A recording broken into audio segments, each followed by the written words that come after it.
By the end of this video, you'll learn what vocal strain is, what causes it, and how to avoid it. Vocal strain is a common issue for singers, especially beginners, who often experience hoarseness after singing. Despite the abundance of opinions on unhealthy singing techniques, clear explanation of how vocal strain actually works are actually quite hard to find, so I'm hoping I can give you some good information on this. First, let's clarify the term strain. Technically, strain is a result from chaotic forces pulling the vocal folds in different directions simultaneously. However, it's also commonly used to describe the extraneous effort used to reach high notes, which can lead to a dull tone or going flat. This video will focus exclusively on avoiding strain on the vocal folds. Okay, understanding vocal strain. All singing involves some sort of strain, even flawless technique. Some level of strain is always inevitable. Currently, right now for me, because I don't sing as much as I used to sing 6 nights a week in clubs and bars and hotels and cruise ships. And I did that for many years with little to no holidays in between because life kind of felt like a holiday. But I can tell you now, because I work more sporadically with my singing, sometimes I sing maybe once a week, sometimes once a month, depending on what I'm doing, because it's not my main job right now. I can find, no matter how many warm-ups I do, if I work hard on my techniques, everything, still I can get these vocal strain problems. Currently right now, I've actually lost my voice slightly, but I also do a lot of talking, a lot of presenting, a lot of different things. So vocal strain is actually something that, like I said, it's about the simultaneously movement of your vocal folds. So even if you are singing with perfect technique, you can still have vocal strain. The degree of vocal damage depends on the severity and duration of the strain, as well as recovery time between sessions. Things like personal factors, your general health and your recovery speed also influences your vulnerability, the vocal damage that can really set in. Younger, more athletic individuals can often handle more strain than those who are older and fatigued. I think that's probably my problem because I'm just getting older now. When I was younger, I seemed to just be able to do absolutely anything with my performances and my vocals and just get away with it. Honestly, I can remember times when I would never even warm up. I would never even try to do any of the things that I try to teach now, because I was so confident with how I was as a performer. But now as I'm getting older, I find that I do need to spend more time using all the things that I have learned over the years to maintain the strength in my vocals. I can remember I was actually very lucky. One of my very first jobs, I was working on a crossing ship between Hull and Rotterdam, and it was 7 nights a week. I was the only singer in a 4-piece band, and I was singing 30 songs a night.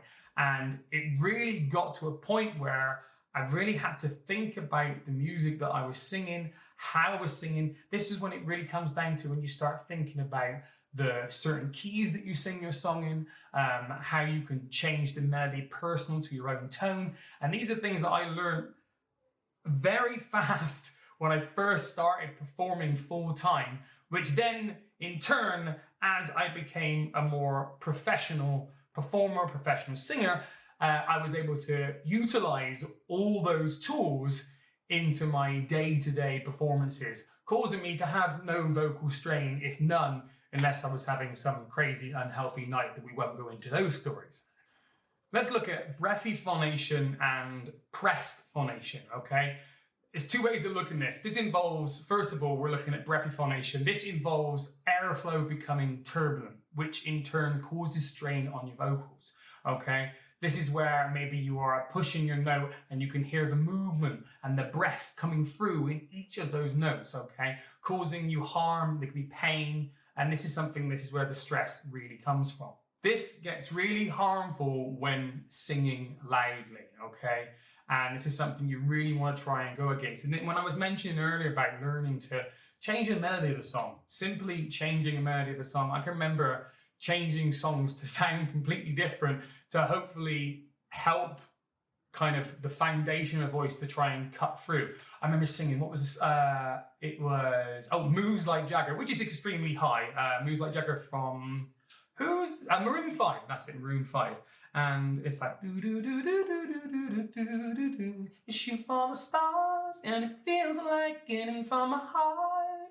And I think I was just shoot for the stars, and it feels like getting from my heart, and it feels like you take it away. Really dropping the tone. Obviously, there's many areas you can go when changing a melody, or you can simply go into a harmony, or you can simply just change into a lower octave, which is basically what I just did there. And these are ways that you can cut through that breathiness and stop yourself from doing it and just control your voice. Or also, if you have a bad voice in this sense, if you can feel this kind of strain, you can also, if you have a good connection with your musicians around you, try to drop the keys, okay? As simple as that. And these are things that the more you are as a singer, if you're someone that is new to this, you might not know or understand these parts of music, but when you work with other people, you will learn these things.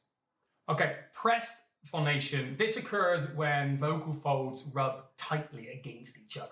This increasing friction and strain, it can happen even at low volumes. This is something that happens on day to day, not necessarily singing. This is why sometimes you may lose your voice. I mean, those of you that have been watching the European Cup, or maybe the American Copa or whatever it is, maybe you've been chanting songs and singing along and this sort of thing and you lose your voice. I definitely did. I was definitely singing for England right away to the end, but oh well. But this is something that probably happens to most people, even if you're not a singer, because this is where there is no control. You've lost that control, and it's the friction. I could put a little short diagram of this to show the friction of how the movement of your vocal folds is. I'll put this right here. And you can see that's the faster that. And obviously, the tighter they are, the more sore they are. Same as any muscle in your body, this can cause your body to have that strain. This simply comes from using excessive effort without producing much volume or more volume. It could be at any level. The more you talk, in fact, I'm kind of feeling it a little bit right now because my voice isn't that great at the moment. I'm not in the most healthiest condition to really talk. You may be able to hear this, and I'm kind of suffering from this right now. But that's just part of what it is, as a musician, and that even being someone that just talks regularly. Okay, let's talk about debunking some myths. Here we go. Loud singing is unhealthy. While louder volumes involve stronger forces, it's possible to sing loudly with ease. Telling students to reduce their volume can make them timid and hinder their technique. Sometimes it truly comes down to confidence, okay?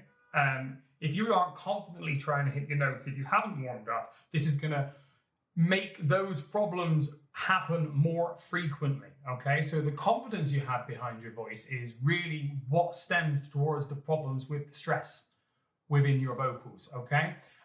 So for instance, like even if you think about in a classroom teaching kids, I know this from teaching myself, when you're in the classroom, I want to project my voice and I want the kids to project their voice back, and I want them to project it clearly and calmly. This doesn't necessarily mean they're going to be shouting, but if I turn around and said, if you were singing and I said, okay, I want you to sing very quietly, you can cause strain on your voice because you're going against your natural confidence of pushing that voice. So if I turned around and went, ah, that's quite clear, that comes through. I could be louder right now, but I got to be a little bit quiet. My wife's in bed.